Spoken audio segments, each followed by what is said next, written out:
When I was in college, my friend Jim needed to find some milk. So we went out, and we lived out on the West Coast, and the main grocery store there was called the Safeway. And Jim got lost. He was on a bicycle, and he couldn't find the Safeway. We were kind of new in the city, so he saw a guy sitting on a step with a bottle of alcohol in a bag, kind of relaxed, you could say. And he said to the guy, "Excuse me, sir, can you tell me where the Safeway is?" And the man, who was in somewhat inebriated state, said, "Son, there are good ways and there are bad ways. There are hard ways and there are easy ways. But there is no safe way." Jim came home and told me that story, and I've always loved it because it's so true. There is no safe way. There is no safe way to parent. We can't guarantee safety. There's no safe way to fall in love, to give your heart to someone else. You can't guarantee it will be returned or that it won't be broken. And certainly for those of us who care about the world, who care about justice, there is no safe way to create justice. You know, I am not at all opposed to getting training and going into church basements and having long meetings to get the language right, or doing other things to help us be better, to have better skills, to be more effective in social justice work. But if we think that doing that work will ever substitute for stumbling out into the light, fumbling around as we try to figure out what could move us even a tiny step forward, we're wrong.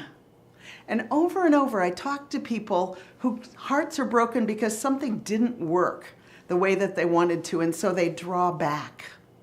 And so my message is, there's no safe way to do it. The only way to work for justice is with a broken heart. One of my favorite poets, Adrienne Rich, has a reading that's actually part of her poem, Natural Resources, is in the UUA hymnal. And this really, I will never get a tattoo, but if I did, this might be what I had tattooed onto me.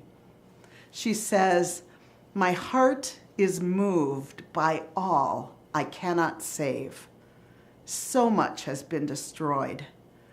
I have to cast my lot with those who age after age, perversely, with no extraordinary power, reconstitute the world." I have to cast my lot with you, with those of you who with broken hearts still yet dare to try again, to change things, try again to embody courage, try again to look out for the other person, to care, to dare to feel, to dare to imagine.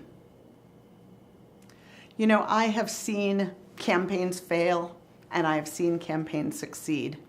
And I have seen people set on fire for justice who then go home and put the fire out.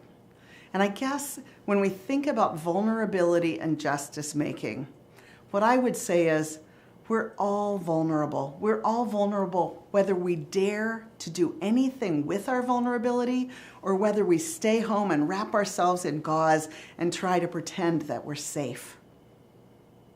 There are good ways and there are bad ways. There are hard ways and there are easy ways. But there's no safe way to make justice. So, my friends, please fumble around with me. Let's make some mistakes, but let's get back up and try again. Try again with a way that's hard or easy, that's long or short, but that's never should we imagine that it will be safe.